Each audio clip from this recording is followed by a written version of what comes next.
우리에게 풍성한 생명을 주시기를 원하시는 우리 주님의 은혜와 평강이 예배하는 우리 모든 성도님들 심령과 가정에 넘치시기를 축복합니다. 하나님 앞에서 하나님 앞으로 더 가까이 나아가기 위해서 우리가 예배를 드리고 하나님의 말씀을 또 듣고 배웁니다. 그렇게 보면 사실은 여기까지만 해도 어떻게 보면 좀 충분할 것도 같다, 저는 그런 생각을 할 때가 있습니다. 우리가 사랑합니다 하고 사랑하면 된 거죠. 사랑하는 것이 하나님의 뜻이기 때문에 그 이상 나가도 사랑하지 못하면 그것은 하나님의 뜻이 안 될 수도 있기 때문에 그렇다고 생각을 합니다.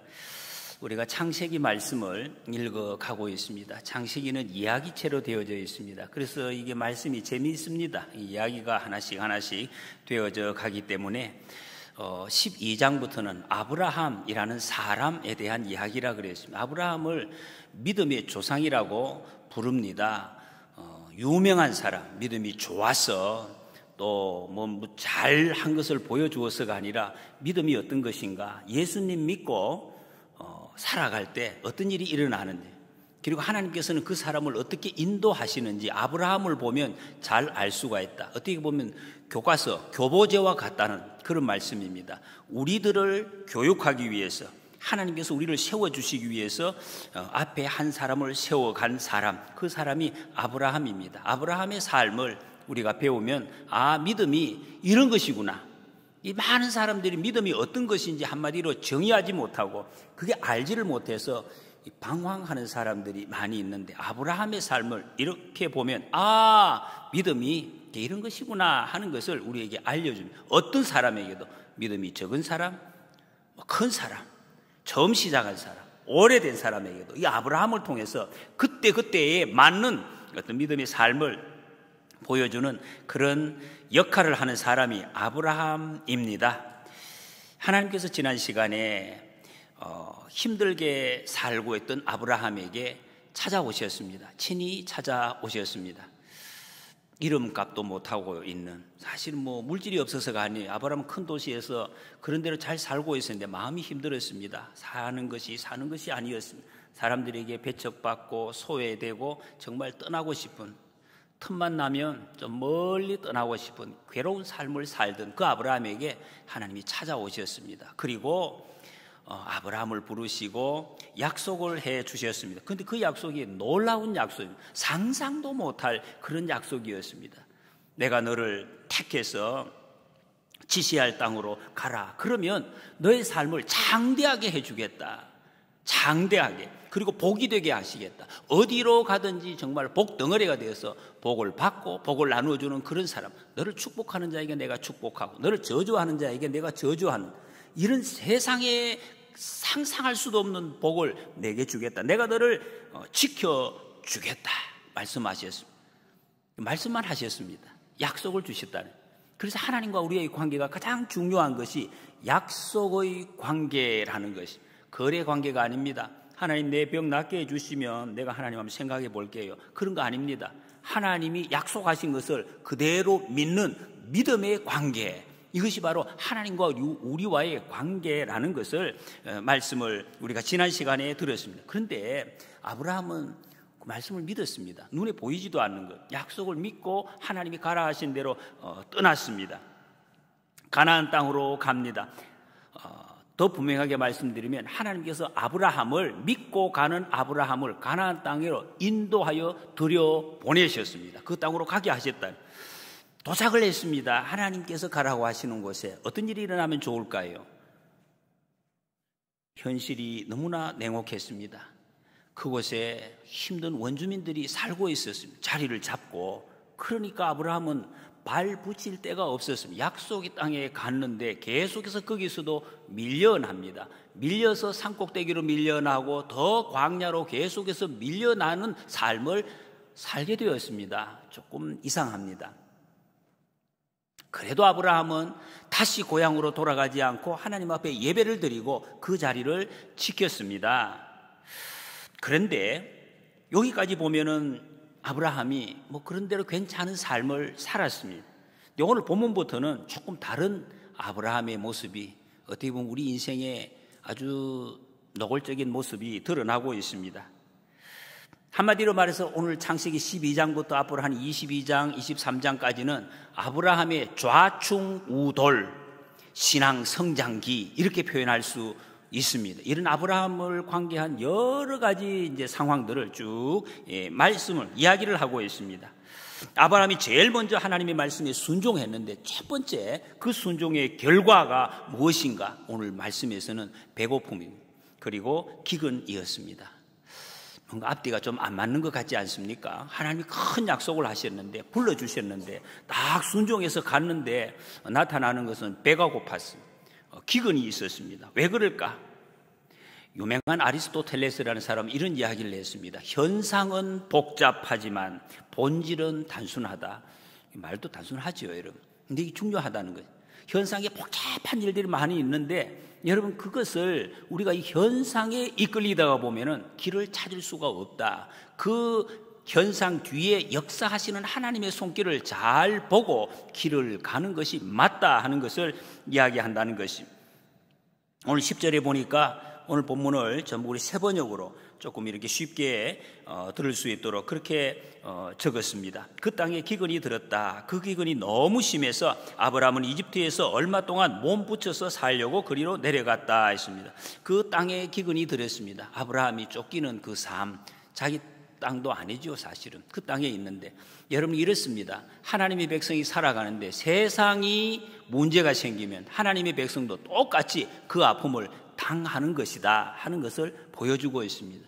우리는 그렇게 잘 생각하지 않죠. 하나님이 나를 부르시고 나를 택했기 때문에 저 사람들은 다 어려워도 나는 괜찮은 이런 삶을 사는 것이 맞지 않나 생각. 그런 일은 없습니다. 똑같이 기근을 지금 당하고 있다는 것입니다. 전능하신 하나님, 나를 택하시고 나를 불러주셔도 세상이 힘든 것을 나도 같이 느낄 수밖에 없다는. 그럼 뭡니까? 어려워도 너무너무 어렵다는 것입니다. 마태복음 14장에 보면 예수님께서 오병이어의 큰 그 기적의 역사를 일으키십니다. 많은 사람들을 먹이시잖아요. 그 사람들이 막 예수님을 너무너무 이렇게 숭배를 하죠. 왕을 삼으려고 하는 그런 역사가 일어났어요. 사람들이 너무 많이 몰려오니까 예수님께서 제자들을 불러서 너희들 먼저 저 바다 건너, 이게 갈릴리 바다 건너 먼저 가 있어라. 배를 태워서 보냈습니다. 그런데 보냈는데 그 배를 타고 가던 제자들이 얼마 후에 풍랑을 만났습니다. 죽게 되었다고 소리를 칩니다. 그때 예수님이 오셔서 다시 이제 건져주시는 그런 사건이 있습니다. 여기서도 마찬가지입니다. 제자들이 도망가는 게 아니잖아요. 예수님께서 직접 너희들이 이거 타고 가거라. 예수님 말씀 듣고 가는데, 아니 예수님 말씀 듣고 순종해 가는데 왜 풍랑이 일어났는가? 믿음의 길은 이렇다 하는 것을 말씀하고 있습니다. 말씀 듣고 가면 풍랑이 일어난다. 그러면은 말씀 듣고 순종해서 갈 마음이 많이 생기겠습니까? 그런데 여러분 이 길이 믿음의 길이라고 성경이 지금 말씀하고 있습니다.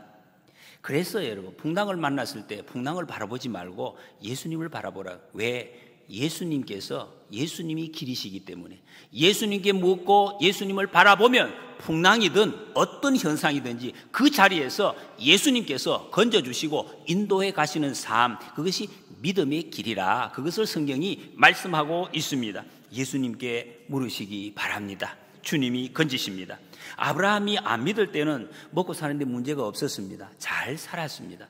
그런데 어떻게 하나님의 말씀을 믿고 가는데 더 어려움이 있습니까? 그것은 당연한 것입니다. 하나님을 믿기로 작정했기 때문에 어려움이 생겼다는 것입니다. 왜 그럴까요? 그렇죠. 지금까지 가던 삶과는 전혀 다른 방향으로 삶을 가기 때문에 그게 어떻게 순조로울 수가 있겠습니까? 하나님의 말씀에 적응시키는 그 연습을 시키는 과정이 이렇다는 것입니다. 우리에게 좀 힘들게 느껴질 수가 있습니다. 새로운 방법으로 사는 방법을 가르쳐 주시는 것입니다. 그런데 여러분 사람이 정말 의식주에 문제가 생기면 참 힘듭니다. 못 먹고요. 입지 못하고 얼마나 힘듭니까? 먹기 위해서 찾아가는 것 그 자체가 잘못됐다고 할 수가 없습니다. 어떻게 가느냐, 무엇을 바라보느냐 이것이 문제인 거죠. 예수님도 먹는 문제로 시험을 받으신 적이 있습니다. 얼마나 이게 심각하면 사탄이 먹는 문제로 예수님을 그렇게 시험을 했겠습니까? 아브라함이 살 수 없을 정도로 기근이 들었다 그랬습니다. 너무 심했다. 기근이 심하게 들었습니다. 더 이상 견딜 수가 없게 되었습니다. 그래서 살기 위해서 애굽으로 내려가기로 결정을 합니다. 11절에 보니까 이집트에 가까이 이르렀을 때 그는 아내 사레에게 말하였다. 여보, 나는 당신이 얼마나 아리따운 여인인가를 잘 알고 있어. 이게 무슨 말입니까? 이 아브라함의 모습이 이제 오락가락 오르락내리락 하는 그 믿음의 모습을 보여주고 있습니다. 애굽에 가까이 왔어요. 아직 애굽에 도착을 하지 않았습니다. 그런데 마음에 뭔가 두려움이 몰려와요. 왜 그럴까요, 여러분? 지금 살기 위해서 가는데 두려움이 확 몰려오고 파도와 같이 몰려옵니다. 그래서 아내에게 이런 이야기를 해요. 여보, 오늘따라 당신이 너무나 예쁘게 보이요. 이거 뭐 어떻게 하자는 겁니까? 너무나 예쁘게 보인다. 예쁘다는 것은, 여성이 예쁘다는 것은 큰 장점입니다. 그것 때문에 결혼도 했을 것입니다. 그런데 그 큰 장점이 여기서 큰 장애물로, 어려움으로 와 닿고 있습니다. 여러분, 믿음이 흔들리면 가장 자랑스러운 것, 가장 좋은 것이 이렇게 모든 것이 걸림돌로 눈에 보여요. 이게 이제 믿음의 길을 가는 사람의 현상입니다. 반대로 믿음이 올라가면은 세상에 있는 모든 장애물이 밥으로 보입니다. 민수기 14장에 보면 그런 상황이 있습니다. 이스라엘 백성들이 광야의 길을 가다가 저 가나안 땅에 정탐꾼을 보냅니다. 12명을 보내는데 그 중에 10명 대부분이 거의 전부가 갔더니 땅이 굉장히 좋은데 사람들이 엄청난 사람들이 살더라. 우리보다 키도 크고 힘도 세고 또 거인들이다. 그래서 우리는 거기에 비하면 메뚜기 같다. 싸울 필요가 없다. 싸워도 우리는 백전백패다. 이런 보고를 해요. 그랬더니 그 보고를 듣고 온 백성들이 통곡하며 울었다. 모세와 아론을 막 비난했다. 그렇게 나오고 불평을 해대었습니다. 여기 죽이려고 우리를 끌고 왔느냐 막 이렇게. 그런데 그때 그 나머지 두 사람, 그 두 사람 여호수아와 갈렙이라는 사람이 믿음으로 다시 보고를 똑같은 상황을 봤는데 민수기 14장 9절에서 그들은 우리의 먹이라, 지난 번역에서는 우리의 밥이라 그랬습니다. 밥이다. 먹으면 된다. 하나님이 다 차려놓았다. 어떻게 이런 반응을 보일 수가 있겠습니까? 그들의 보호자는 그들에게서 떠났고 여호와는 우리와 함께 하시느니라. 그들을 두려워하지 말라. 그렇게 선포하고 고백을 합니다. 결국에 많은 사람의 의견대로 된 것이 아니라 믿음의 사람의 고백대로 그 결과가 역사가 이루어져 갔다는 것을 우리는 알고 있습니다. 여러분, 이 말씀을 어떻게 받아들이십니까? 지금 여기 오늘 12절에 보니까 이집트 사람들이 당신을 보고서 당신이 나의 아내라는 것을 알면 나는 죽이고 당신은 살릴 것이요. 그러니까 당신은 나의 누이라고 하시오. 그렇게 하여야 내가 당신 덕분에 대접을 잘 받고 또 당신 덕분에 이 목숨도 부지할 수 있을 거요. 이런 무슨 말인지 다 아시겠죠? 이런 여러분 남편 중에 이런 남편이 혹시 있으십니까? 비슷한 남편. 둘이 가다가 어려움을 당했는데 당신만 없어지면 된다. 그럼 나는 산다. 한마디로 그런 말입니다. 이런 남편이 세상에 어디 이런 사람을 보고 여러분 어떻게 이야기합니까? 이게 사람 맞나? 막 이런 생각도 들고 그랬습니다. 자기 생각만 합니다. 만약에 애굽 사람을 만나게 되면 당신은 이래도 끌려가고 저래도 끌려간다. 그 말이에요. 당시 풍토가 그랬습니다. 이래도 끌려가고 끌려가는데 근데 문제는 내 문제다. 내가 당신의 남편이 아니라고 하면 나는 산다. 내가 당신이 남편은 나도 죽고 당신도 끌려가고.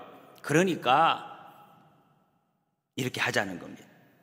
대단한 꼼수를 지금 만들어내고 있습니다. 정말로 여기서는 아내에 대한 걱정이 1도 없습니다. 혹시 이런 남편 계시는지 모르겠습니다. 그런데 있어요. 여기 있잖아요. 성경에 있으니까 분명히 지금도 있을 수 있다는 것을 여러분, 있을 수 있다. 1도 없어요. 어려움을 당했을 때 아내에 대한 걱정은 1도 없이 그런 이야기를 지금 술술 하는 거예요. 당시에 여러분 아내를 얻는 방법은 두 가지입니다. 돈을 주고 사오든지 싸워서 빼앗아 오든지 이 둘 중에 하나를. 그럼 한치상금을 줘야 돼. 아니면 전쟁을 해서 빼앗아 오면 왕비도 공주도 다 빼앗아 와요. 그래 그 전리품으로 자랑스럽게 생각하던 그런 분위기였습니다. 그러니 지금 아브라함이 이런 여러 가지 정황을 알고 아주 상식적으로 그리고 아주 어떻게 보면 자기 경험에서 나온 합리적인 판단에서 이야기를 하는 거예요. 여보 내 말이 틀렸어. 이렇게 이야기해요. 그러니까 살아도 아무 말이 없어요. 여러분 믿음이 떨어지면 자기를 의지하게 됩니다. 자기를. 그래서 내가 어떻게 살아내야 되겠는가? 에? 어떻게 넘어가야 되겠는가? 대단한 꼼수를 정말 생각해내는 거죠.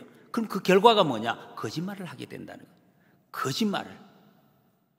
애매한 거짓말인 그것도. 왜? 하나님을 믿기 때문에. 완전한 거짓말도 못해. 애매한 거짓말. 실제로 사라가 아브라함의 이복 누이가 맞아요. 당시에는 이제 같은 뭐 조카끼리도 그 하란도 그렇게 결혼을 하고 그렇게 했지 않습니까? 그 자기 이복 누이가 맞는데 요 말은 사실이지. 이복 누이니까. 근데 자기가 사라의 남편이라는 것은 말을 안 해요. 이게 거짓말입니까? 참말입니까? 이런 애매한 거짓말을 지금 하고 있는 거예요. 참 비겁한 모습입니다. 아브라함만 비겁합니까? 사라는 지금 말을 하지 않습니다. 아브라함이 스스로 자기 꾀에 지금 빠지기 시작합니다. 여러분 이것은 우리의 현실인 것을 보여주고 있는 것입니다. 믿음이 흔들리니까 정말 두려움이 파도처럼 놀러오고 있습니다. 보십시오. 아직까지 애굽에 들어가지를 않았어요. 도착하지를 않았어요. 애굽 사람을 만난 적도 없습니다. 그런데 만나서 내가 죽으면 어떡하나 이 이야기를 하고 나 죽으면 어떡하나 그런 분들 많이 계세요. 내일 죽으면 어떡하나? 예? 이게 망해가지고 내가 먹을 거 없으면 어떡하나? 이런 걱정을 한다는 것이. 미리 걱정을 하는. 믿음이 없으면 걱정을 미리 가지고 옵니다. 가지고 와서. 머리에 이고서 하는 거지. 미리. 그리고 나서 여러분 거짓말을 이 거짓말이 한 번 하면 막 두 번, 세 번 막 계속 늘어납니다. 자동으로 늘어나게 돼 있어요. 자기도 모르게.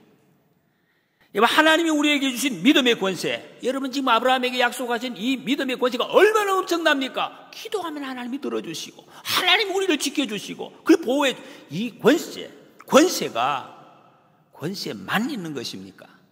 반드시 거기에 책임이 동반하는 것입니다. 책임이 없는 권세는 이루어질 수가 없다. 이게 하나님의 원리입니다. 책임을 못하는 권세, 아주 천박한 그런 권세라고 할 수 있습니다. 신학교 때 농담이에요. 농담. 신학생들끼리 실제로 그런 이야기를 있었는지는 모르지만 그런 이야기를 가끔 해요. 야, 새벽기도 누가 만들었나? 어느 새벽기도를 만들어가지고 이렇게 막 밤에 늦게 놀지도 못하게 하고 새벽에 일찍 일어나서 잠도 못 자게 하고 그러느냐 뭐 이런 이제 있어. 농담 반 진담 반. 뭐 웃을 수 있죠. 그러나 여러분 정말로 솔직히 그러면 목사 안 해야지. 나가야죠. 할 수 있다는 것이 하나님 앞에 쓰임 받는다는 것이 얼마나 감사하고 풍성한 것인데 정말로 그건 아니죠. 여러분 이런 부분을 놓치면은 그 이단에 빠집니다. 이단에 구원파. 한 번 구원받고 회개했으면 끝이다. 왜 자꾸 우느냐? 왜 자꾸 회개하느냐? 잔치만 하면 된다. 그렇게 믿음의 권세만 강조하고 책임은 전혀 이렇게 이야기를 안 한다는 것입니다. 여러분 그것은 우리처럼 맑은 정신으로 보면 구원받은 게 아닙니다. 하나님의 은혜가 뭔지를 모르기 때문에 그런 이야기를 하는 거예요. 정말 은혜를 알면 어떻게 그렇게 반응을 하겠습니까? 뭔가 지금 빠진 거예요. 무책임하게 사는 거예요. 여러분 특별 사면 있죠? 대통령 특별 사면이 있습니다. 특별 사면을 받았다 얼마나 좋습니까? 형이 감면이 되고 깨끗하게 자유인이 되었는데 큰 은혜죠. 복이죠. 근데 그것만 있습니까? 아니잖아요. 이 다음부터는 전에 내가 지었던 죄를 절대로 짓지 않겠다는 책임까지 거기는 같이 있는 것입니다. 만약에 다시 죄 짓는다 모든 것이 헛것입니다.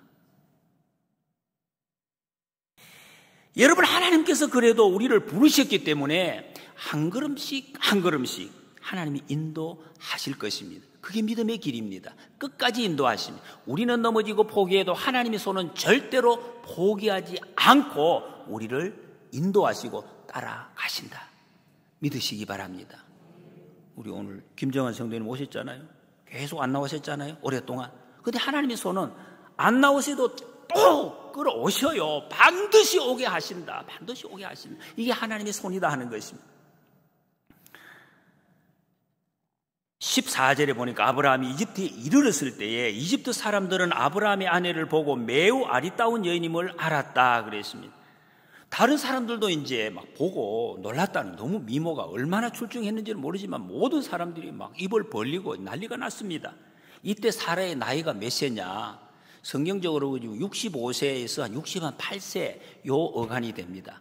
근데 그때는 사라가 127세까지 살았기 때문에 지금 한 80세로 가정하면 약 대충 40세 아니면 30대 후반 정도. 거기다가 아이를 안 낳았으니까 몸매도 비뚤어지지 않고 굉장히 지금 탄탄한 그런 모습이고, 거기다가 애굽 사람들은 함기에 좀 검어요. 거무스름하고. 근데 이 사라는 셈 계열이라서 얼굴이 좀 희고, 그러니까 굉장히 이렇게 막 이게 달덩이 같이 환한 얼굴이 이제 그 동네에 나타나니까 사람들이 막 뭐 이렇게 바라보고 아마 이런 지금 정황이 된 것 같습니다. 여기 여러분 지금 우리 중에 65세에서 68세 사이에 계신 분 누가 계십니까? 제가 알아요. 몇 분 계시는데 다 혼났습니다. 아주 이제 멋진 그런 분인데 굉장히 하여튼 미인으로 보였다는. 그랬더니 25절 16절이니까 바로의 대신들이 그 여인을 보고 나서 바로 앞에서 그 여인을 칭찬하였다. 드디어 그 여인은 바로의 궁전으로 불려 들어갔다. 바로가 그 여인을 보고서 아브라함을 잘 대접하여 주었다. 아브라함은 양떼, 소떼, 얌나기, 수나기, 남녀 종과 낙타까지 얻었다 그랬습니다. 정말 아브라함이 걱정한 대로 그대로 이 사라의 미모가 막 순식간에 온 동네 소문 다 나고 이 바로의 이제 궁전까지 소문이 이렇게 났다는 것입니다. 즉시 호출이 되었습니다. 왕궁으로 돈을 얼마든지 주겠다. 바로 왕이니까 다 주겠다. 그래가지고 여기 나오는 양떼 소떼 떼입니다. 이 마리수로 이야기하죠. 어마어마한 패백, 이걸 갖다가 이제 아브라함이 받게 되었다는 거죠. 아브라함이 이제 졸지에 지금 상황이 바뀌었습니다. 엄청난 부자가 된 거예요. 자기 목숨도 살았습니다. 거기다가 바로의 이거 뭡니까 이제 처남이 된 거예요. 그리고 신분이 엄청나게 상승이 되고 재산은 재산대로 얻고, 이걸 어떻게 표현해야 되죠? 어떻게 된 겁니까? 이거? 정말 잘 되었어요. 잘 되었어요. 근데 사례는 잡혀갔어요. 위험에 처했다는. 잡혀가는 자체가 문제가 아니라, 여러분 이거 지금 사례가 이렇게 만약에 계속 간다면 하나님의 약속하신 씨앗, 이 약속의 씨를 이루는 방법에 큰 지금 문제가 생기는 이런 위험에 처했습니다. 그날 밤에 아브라함이 어떤 반응을 보였겠습니까? 여러분 성경에 그건 안 나와요. 그날 밤 이제 사례는 가고 나는 어마어마한 재물을 얻었어요. 혼자서 다 요간방에서 다 지금 남자분들 참 미소를 지으시는데 이것처럼 그런 미소를 지을까? 아니면 앉아서 통곡을 했을까? 어떻게 했겠습니까? 여러분 평소에 아브라함이 지금 지내온 것을 보면 아브라함은요 지금 당시에는 아이를 못 놓으면 그냥 살지를 않아요. 다 이 아내를 호강하는데 절대 혼자 계속 살았어요. 그런 정황을 보면 굉장히 아내를 사랑하고 위해 주었던 그런 아브라함이 아브라함은 그래 했지는 않았을 거예요. 웃고 그렇지는 않았을 거예요. 하나님 앞에 기도했을 것입니다. 하나님 이것이 뭡니까? 이 재산이 내게 무슨 의미가 있습니까? 아마 그렇게 했을 것 같아요. 그 17절에 보니까 어떤 상황이 벌어집니다. 그러나 여러분 성경이 그러나가 참 중요합니다. 주께서는 아브라함의 아내 사레의 일로 바로와 그 집안에 무서운 재앙을 내리셨다 그랬습니다. 이상하지 않습니까 여러분? 지금 잘못은 100% 아브라함이 했어요. 근데 벌은 바로가 받아요. 이 세상에 이런 일이 있습니까? 여러분 보셨습니까? 많이 봅니다. 여러분. 이 하나님의 방법이기 때문에. 잘못은 하나님의 백성이 했는데 벌은 엉뚱한 사람이 받아요. 이렇습니다. 왜? 하나님이 그렇게 하시겠다고 약속하셨기 때문에. 아직 아브라함이 지금은 적어도 믿음의 수준이 벌 받을 수준도 안 돼요. 하나님이 뭐라고 하시 이것조차도 모르는 아주 초보 신앙임 지금은. 그렇기 때문에 하나님이 벌도 안 주십니다. 이 일이 바로와 지금 잡혀간 사례가 동침한 후인가 전인가? 성경에 그런 말씀 없어요. 어느 쪽이겠습니까? 했겠습니까? 그게 아니죠. 하나님만이 그래 됐다면 하나님의 그 역사가 어떻게 됐겠습니까? 이 상황을 보면 아마 혼인식을 이제 준비한다고 왕비를 들여가지고 하는데 어떤 큰 일이 이제 발생을 한 거예요. 큰 중요한 촛대가 갑자기 쓰러져 가지고 불이 났는데 그 불에 왕이 준비한 예복이 불이 붙었어. 그럼 어떻게 되겠습니까? 이게 여러분 상상이 아니에요. 우리나라 성경 실록에 보면 이런 일이 있어요. 단종이 즉위식을 하려고 하는데 촛대가 넘어지고 불이 붙어가지고, 근데 그 후에 상당히 비참한 일이 일어나는데 어쨌든 그런 일이 있어요. 그러니까 이때 이제 바로가 성경의 방법이 딱 있습니다. 술사들을 불러요. 이거 어떻게 된 거냐 물어보니까 이거 임금님 이 아주 불길한 징조입니다. 속히 저 여인을 패하소서. 거두어 이렇게 이제 이야기를 하는 거죠. 그렇게 사례를 불러서 족치지 않겠습니까? 인상이 안 그래도 이상하게 지금 있는데 불러가지고 너는 누구냐 말이야. 어디서 왔느냐 했더니 이제 사례가 다 이야기를 해요. 내가 이리저리 해서 지금 이렇게 왔다 이야기. 여러분 이 말씀은 결국에는 이게 뭐냐, 하나님의 약속이 이루어진 것 아니에요. 그런데 지금 사례는 모르죠. 아브라함은 몰랐지만 하나님이 약속을 하죠. 너를 축복하는 자에게 내가 축복을 하고 너를 저주하는 자에게 내가 저주를 하려. 하나님이 약속을 하셔서 약속대로 지금 되어지고 있는 것입니다. 여러분 하나님께서는 말씀하신 것을 그대로 이루어 가십니다. 이것을 아시고 그 약속의 길을 잘 바라보시기를 축복합니다. 이루어 가신다. 18절에 보니까 바로가 아브라함을 불러서 꾸짖었다. 어찌하여 너는 나를 이렇게 대하느냐? 저 여인이 너의 아내라고 왜 일찍 말하지 않았느냐? 어찌하여 너는 저 여인이 내 누이라고 해서 나를 속이고 내가 저 여인을 아내로 데려오게 하였느냐? 자, 내 아내가 여기 있다. 데리고 나가거라. 하나님의 사람이 범죄하니까 믿음 없는 사람에게 재앙이 닥친다. 이거는 하나님의 법칙입니다. 교회가 본질을 잃어버리고 엉뚱한 자리에 서면 이 사회가 혼란이 닥친다. 지금 우리 사회가 막 엉망이 됐다고 손가락질할 자격이 우리에게는 없어요. 우리가 잘못했기 때문에, 우리가 하나님 앞에서 그 길을 벗어났기 때문에 세상이 이렇게 변했다는 것을 성경은 말씀 총체적으로 부패했다. 여기 보세요. 어찌하여 너는 나를 이렇게, 어찌하여 성경이 3번이나 나오고 있습니다. 신자가 불신자에게 야단 맞는 꼴이에요. 여러분 우리가 예배 드렸잖아요. 밖에 나갔잖아요. 사람들이 우리 보고 욕을 해요. 아유 목사, 너 같은 것이 목사냐? 네가 이 동대천교회 교인이냐? 세상에 여러분 이렇게 한다면 그 우리 뭡니까? 우리는 지금 이런 꼴입니다. 책망을 듣는 거예요. 너무 부끄럽습니다. 아브라함이 왜 아내라고 말을 안 했단 말이에요. 왜 안 했습니까? 내 살기 위해서, 자기 살기 위해서. 맞지요? 자기 살기 위해서. 근데 더 근본적으로는 아브라함이 뭡니까? 하나님께서 큰 민족을 이루게 하시겠다는 약속, 하나님의 약속을 잊어버리고, 하나님의 약속을 기억하지 않았기 때문에 지력해. 만약에 약속을 기억했다면 고민하면서 또 뭔가 기억을 했겠지요.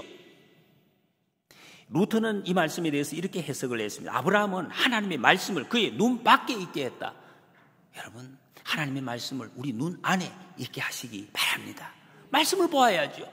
말씀이 그래야 그 말씀이 등불이 되고 길이 되어서 나를 인도해 주시는데 눈 밖에 있으니까 안 보였습니다.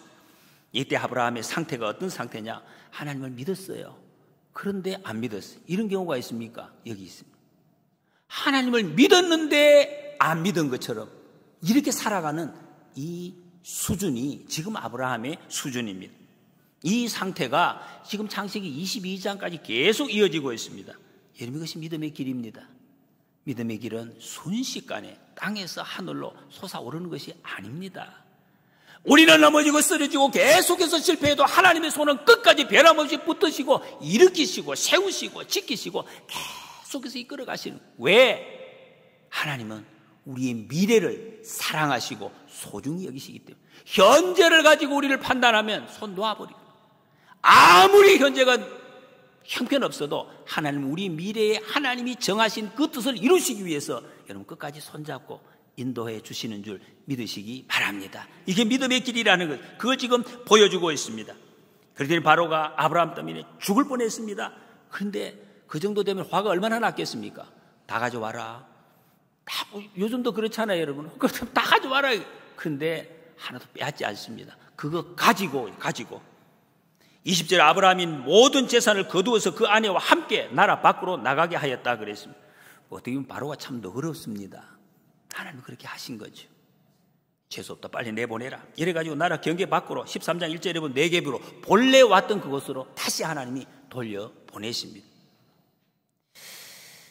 여러분, 거짓말, 이 거짓말한 것을 세상 사람들은 옛날이나 지금이나 죄라고 생각하지 않습니다. 왜 그렇게 하죠? 그러나 여러분, 저나 여러분들, 예수님 믿는 우리는 이 거짓말은 큰 죄입니다. 하나님 앞에서 거짓말을 한 거, 했는 것을 안 했다 하고 안 했는 것을 했다 하고, 그게 아무리 작은 거라도 큰 죄라고 말씀하십니다. 그런데 예수님은 우리 보고 너희는 세상의 빛이라 그랬습니다. 내가 이 빛이 납니까? 빛이라. 왜 빛이 나? 빛 대신 예수님이 우리 속에 계시기 때문에, 예수님 믿는 사람은 예수님, 우리 마음속에 예수님 계시기 때문에 너희가 빛이다, 빛을 비치게 하시겠다고 말씀하고 있습니다. 그래서 그렇게 살라는 것이, 빛인 줄 알고 살아라, 이런 말씀입니다. 그 빛을 알아라, 그거 지금 말씀하고 있습니다. 이 밖에서 일하시는 분들 제가 이야기를 들어보니까 일본 사람들이 예전에는 한국 사람들하고 이야기하다가 조금 짜증이 나면, 그러니 나는 일본인입니다, 이렇게 이야기를 한다는 거예요. 와타시와 니혼진 데스, 이 말을 한다는 거예요. 이게 무슨 말인가? 우리 일본 사람은 거짓말하는 조선 사람들과는 다릅니다, 이런 이제 의미가 거기에 담겨져 있다. 그만큼 자기 자신의 거짓말하지 않는다는 거기에 대한 강한 자부심, 뭐 이런 것이 이제 거기에 들어있다, 뭐 이런 이제 뜻이라는 것입니다. 여러분, 정말 혼탁하고 거짓이 난무하고 불신이 있는 이 세상에서 우리가 빛 대신 예수님이 우리 속에 있는, 우리 예수 믿는 사람이 이런 말은 우리가 할 수 있어야 되지 않겠습니까? 나 예수님 믿는 사람입니다. 저 예수님 믿는 사람입니다. 여러분, 이게 내 속에 있는 예수님을 드러내는 것입니다. 예수님은 선포하라고 하십니다. 그러면 예수님이 일하시겠다고, 빛 대신 예수님이 일하시겠다고, 그들을, 다른 사람들을 하나님께서 만져주시겠다고, 은혜를 베푸시겠다고 말씀을 하십니다. 예수님의 생명이, 우리가 예수님의 이름을 부르고 예수님의 이름을 선포할 때 예수님의 생명이 세상을 감싸고 역사를 일으키시겠다 하는 약속이 바로 이 말씀입니다. 지금 아브라함은 초신자입니다, 즉 전체적으로 보면. 근데 우리는 아브라함보다 훨씬 낫죠. 이 아브라함이 이 일을 이미 듣고 알고 있는 사람이기 때문에 믿음의 특권을 받았습니다. 당연히 우리는 믿음의 책임을 감당을 해야 됩니다. 여러분, 하나님이 우리를 복이 되게 하셨습니다. 그리고 복의 축복의 통로로 살라고 아브라함의 후손인 우리에게 명령해 주셔요. 통로가 뭡니까? 이 파이프, 통로는 그냥 파이프입니다. 물이 흘러가게 하는, 저를 통해서 말씀이 흘러가게 하고 여러분을 통해서 하나님 축복이 흘러가게, 내가 막 물을 만들어내는 게 아니에요. 그러면 어떻게? 우리는 예수님께 딱 연결이 되는 것이 중요하다는 것입니다. 그게 예수님 믿는 것이고 예수님을 내 마음속에 품는 것이고, 또 다른 말로 하면 예수님과 늘 교제, 사귀어 가는 것입니다. 그래야 주님 앞에 쓰임을 받는다, 주님이 내 안에 계시다는 것입니다. 매일 제일 먼저 우리가 해야 될 것, 예수님이 십자가에서 내 모든 죄, 어떻게 표현하면 내 관이 된 내 속에 있는 때로 덕지덕지에서 물이 흘러가지 못하게 막고 있는 그 더러운 죄를 예수님의 십자가 보혈로 깨끗하게 씻어내는 것, 이것이 제일 먼저라는, 예수님께서 십자가의 보혈로 내 죄를 다 씻어주셨다. 과거에, 현재에, 미래의 모든 어떤 더러운 죄도 예수님의 보혈, 그것만 믿으면 깨끗하게 모든 물이 소통될 수 있도록 주님이 해주시겠다는 약속을 우리에게 해주셨습니다. 믿으시기 바랍니다. 주님이 우리의 모든 죄를 깨끗하게 씻어 주셨습니다. 여러분이 예수님을 영접하셨다면 우리는 예수님과 쉬지 않고 이제는 사귀면서 가는 것입니다. 사귀는 방법이 어떤 거 있습니까? 너무 추상적으로 생각하지 마시기 바랍니다. 여러분, 사귈 때 어떻게 사깁니까? 전화하지요. 이름 부르고 생각하는 거죠. 주님께 전화하시고 기도하는 것입니다. 쉬지 말고 기도하고 예수님 이름 부르는 거예요. 여러분 정말 사귀는 사람 계속 이름 혼자 중얼중얼 하잖아요. 사랑하는 사람 이름 불러요. 예수님 이름 부르시기 바랍니다. 마음이 괴로울 때, 힘들 때, 여러분 삶이 나를 어렵고 짓누를 때 예수님의 이름을, 사랑하는 예수님의 이름을 부르시기 바랍니다. 예수님이 생명이 나를 통해서 역사하시고 이 생명이 나를 통해서 흘러가게 하시려고 우리를 불러주셨다고 말씀하십니다. 선포하라 그랬습니다. 그럼 예수님의 능력이 나타납니다. 여러분 이 교회가 초대교회에 세워지고 제일 먼저 일어난 사건이 있습니다. 베드로와 요한이 성전에서 나면서부터 걷지 못하는 그 환자를 향해서 그렇게 이야기를 합니다. 뭐라고 이야기했습니까? 예? 금과 은은 내게 없고 내가 가진 게 없어요. 내가 가진 게 아무것도 없는데 그런데 있다 한 가지 있는 게 뭐? 예수님의 이름. 예?